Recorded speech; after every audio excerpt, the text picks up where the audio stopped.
House rental permits. Frank sent us a draft. I really didn't get a chance to read it yet, Frank. Do you want to give us a little overview and we could maybe have the month to look at it and make comments? So basically, since Jeff saw the last one, you wanted me to narrow it down a little bit. So I kind of tried to go in and understand. I'm not an attorney, so it's just a rough basis for you guys to just have a discussion on. I narrowed it down a little bit. I took out some of the forms, that extra forms that you know might be problematic. Some of the things that they would submit. Basically, it has nothing to do with accessory apartments. It does not permit an accessory apartment in the village. The code stays the same. One-family dwellings. But if a homeowner owns a house and they want to rent that home out, and they live elsewhere, they would be required to have a permit. And they would apply for the permit to the village. The village would go through a process of inspecting the residence for building and fire safety codes, and to be sure that the residence is in compliance with our other village codes, property maintenance law, and so forth. It would be a permit that would be valid for 1 year. At the end of 1 year, 90 days prior, the homeowner would come back in and submit a renewal application, and they'd be subject to another inspection by the village. This way, we at least make sure that the dwellings that are being rented out are in compliance with New York State codes and village codes, and only safety issues where there's walls put up where they should not be, or bedrooms where they should not be, in basements and so forth, where there's no exit to get out. That's pretty much the law. It also includes some sections in there about boarding houses and rooming houses. We currently have a situation where, like a college house, where they kind of get around the laws of having multiple people in there. So we kind of put the definition of rooming house and boarding houses in there. We put some stuff in there about real estate agents who would also be responsible. They wouldn't be able to show or rent it out. They would also be subject to a summons. And all of this stuff that I put in there is stuff that we have reviewed from other municipalities over the years. And it's kind of long, but it's long because every time I did a couple of chapters, like Jeff knows from running, every time you do a couple of chapters, you get to the fourth chapter and you realize there's a hole in the second chapter, and you got to go back and redo it. So that's why it's as long as it is. Okay. So I remember when we first started, we had you had to give a copy of the survey. Is that still part of that? There would still be one survey, and that's important because we need to know what you're looking verifying. Yeah, we need to know. Okay. And then one copy of the CO, which, if we have it on file, easily accessible if the owner doesn't have it. But rather than have the clerk's office have to do more work, the application comes in, it would be something that the owner would already submit. And if they don't have it, then they can certainly obtain the form. Okay. I had read it over. First of all, very good job. Great job. Thank you. And you and I seem to know more than anybody, I guess, about what a thankless job is to go through these things. There's more coming your way. But two things that jumped out at me. First of all, a lot of houses in Poquott don't have COs. The village gives certificates of continuing Existing use. Right. So we just put a wording on that. But the other thing is, we had a discussion a long time ago. Could have even been last year when we first started thinking about this, and it raised the point about people who might, through Airbnb, swap houses with somebody. And I don't think that's really hit out here that much, but in the city and in other places, it's going to happen. So if we're going to write a law, I just think we need to address it, because it might be for a week or a month or a season, and then it's not for a year. And so, number one, we have to think about, does that fall under this law? And number two, are we going to charge the same amount? I mean, our end of it is still the same. We still need to go in and spend the time and the resources to get the thing set up and everything. Unless we say, well, if you're going to do it for less than a week or less than a certain amount, that you don't have to bother. you know, I'm not sure I even know enough about how that thing works to be able to make a recommendation, but I just think we should pay attention to it because it's gonna happen. Yeah, absolutely. I'm not familiar with it. I would have to look into it, and then I would have to also have guidance from Mr. Poquott, because it may be considered, even though you're not having a monetary exchange, you're swapping residences, there may be some kind of commercial thing going on there that we might have to address. That's a good point. Okay, That's a very good point. and then it would, even the inspection would be different than a residential home where you're just renting it out. So, So I think we should all take it, spend a month, read it, any comments, you can send them back, or we'll just, we can discuss this next meeting. Well, I had one other observation, that, since we know that we have, houses in the village that are already, out of compliance, that when we, pass the law, whatever that is to figure out, you know, does it take place at a certain time, are they given a certain amount of time to bring themselves into compliance, to submit the necessary documentation, allow us time to get in there, and, you know, there's gonna be a transition period, so we need to be able to figure out how this thing gets started. yeah, I think that's something the board should make that determination on how much time to give an owner to comply and come in, you know, come to compliance, because once you have to give, I personally, I would suggest you have to give a certain amount of time. Whatever that time may be, but yeah, absolutely.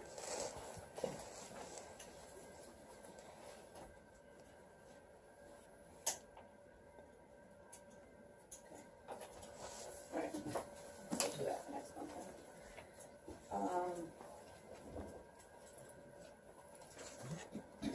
Okay, Harry, tree list that you have? Okay. We have a slew of trees.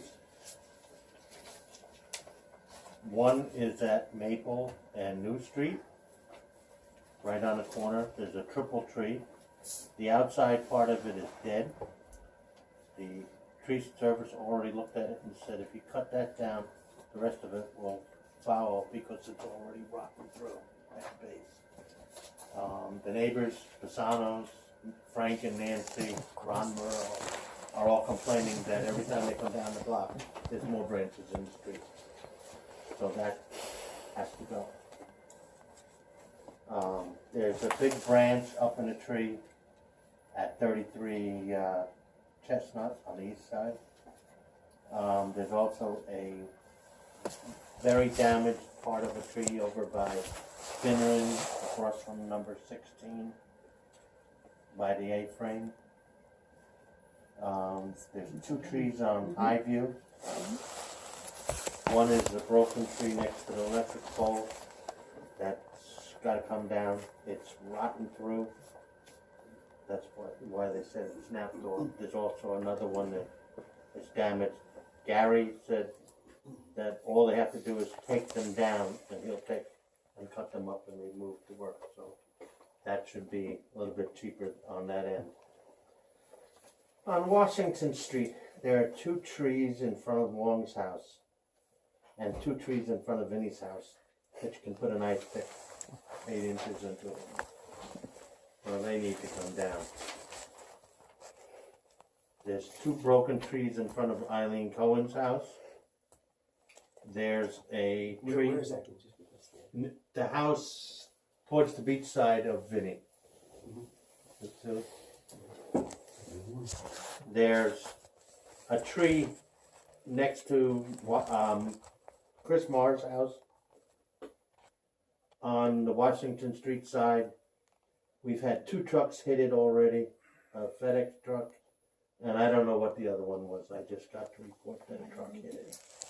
When it leans out into the street, and if there's a car coming or another truck coming, when they move over, they're tearing out the side of it. that last time. Yeah, and the FedEx truck ripped the whole side of the truck.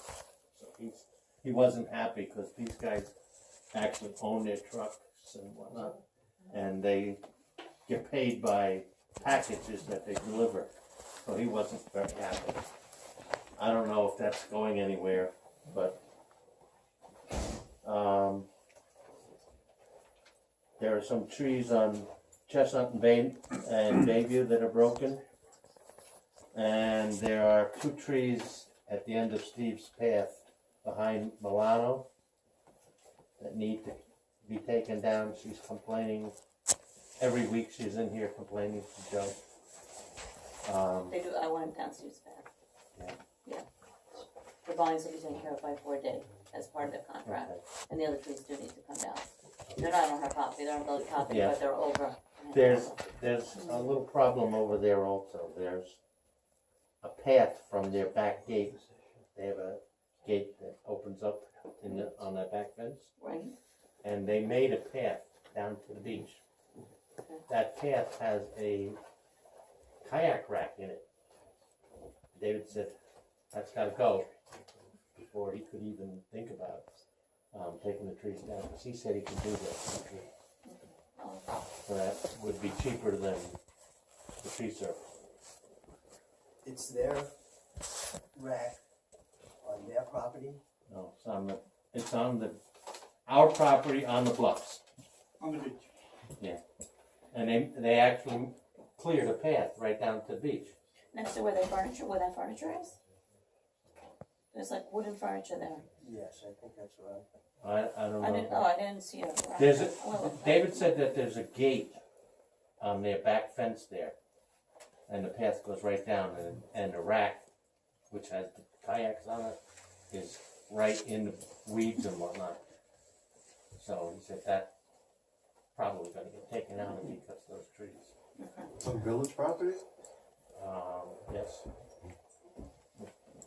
Probably been there for forever. That's why they're before the other people. Yeah, because there was different owners Yeah. on that house there. Just getting back to all the various trees by the streets. Is there going to be any issue of whether or not they're on village property? Remember last fall, that was the big discussion. How far is the line, are they here? Most of them are within 4 or 5 feet of the roadway. So, I mean, I'd have to sit down there and guess that that's village right away. Without even, I'm not saying we're talking about 10 or 12 feet.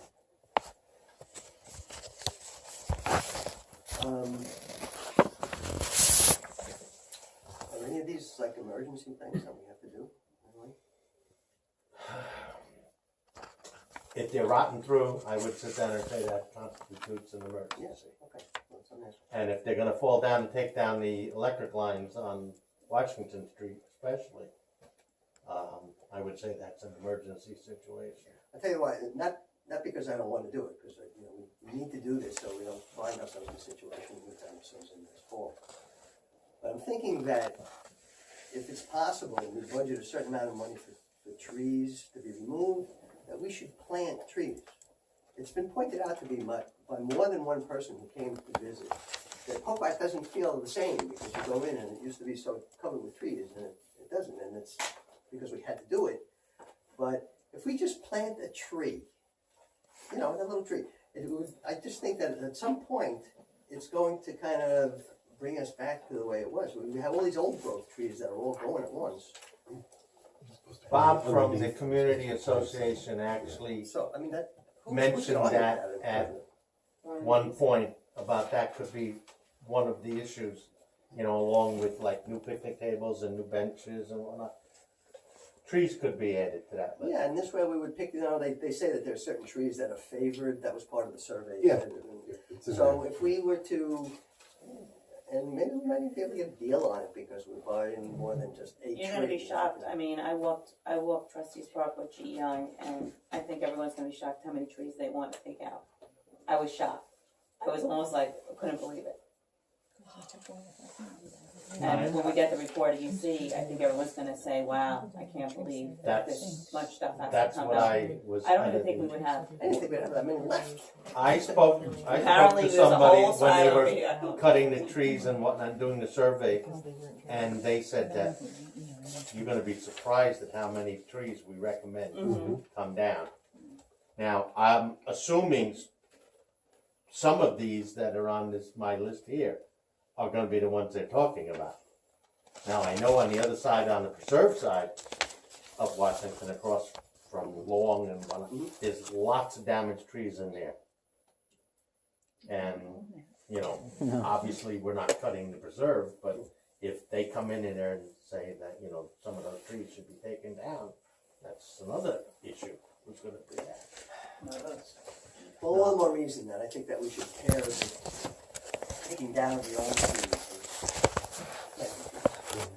I have no problem with that. I think that's a great idea. I think nobody's gonna complain about it, except with You know, the process, but I think it might be a good community thing, you know, we can make it into something that's kind of galvanizing instead of. Well, I think if we put some nice trees that maybe flower and whatnot, that would sit down there and, you know, be appealing to everybody. I mean, trimming the trees is working, we have the most power up one time, Yeah. so it is working. Question, since there's a lot of trees that are over the wire, now, I don't know whether it's LIPA or National Grid or whoever takes care of the trees. They already cut the trees that they were going to cut. There's 4 on Washington right there that are on the other side of the street. They're not gonna cut those. And if they fall down, Oh, no, I'm just saying, you know, if they're gonna there's any take that down. they would do, they're just coming through around this area again, have they been recently through? They were just Just in here? there. Well, weeks ago. they're done trimming here, right, until, yeah, they're done. Okay, thanks. Well, maybe we can hire them for one day, that's why I put as one of the resolutions. that we I can think see what we can get done in the I one day, think they that do would the be a worst. good idea, and I have a text in to see if they are available for this Saturday. This way, you know, at least I can be here to watch what they're doing. And we can pick from the list the ones that are like the most dangerous. Well, this one's completely dead, Highview is both, completely dead. well, yes, and the one on Maple, the whole outside is done. So, I think, and that, this one here, I've had several people call me that this is a widow maker. Okay. So, you know, I guess we sit down there and See how far see they how get many. there. There's a possibility if we can sit down and I know Vinny said we could sit down there and put logs on his, stack them up at the corner, rather than have to pay them to take them away. Because, you know, they're getting charged $80 a ton, and that's like a half a tree. You know, if we can sit down there and not have to pay them to take it away, then, you know, we can sit down there and maybe get some more work out of them each day. Okay. So what's your recommendation then? They cut them and leave them? What do we do, get dumpster? Actually, if you just stacked it up, people are gonna come and take it away like they did last year. Oh, yeah, if they live here, they might not know. It's here, right? We had people from the outside coming in here, just put a sign up on the street, free firewood. I mean, there was people coming in here, they took a lot of wood out of here. Pickup, you know, everybody in the neighborhood was picking up with their pickup trucks, and there must have been probably 20 or 25 pickup trucks last year here. So what do we wanna do? Do we wanna have them remove them and take it away, or do we want them to remove it and drop it? Let me talk to each house where they are and see if we can get them. You know, if they say, no, you can't leave it here, well, then obviously they have to take it away, but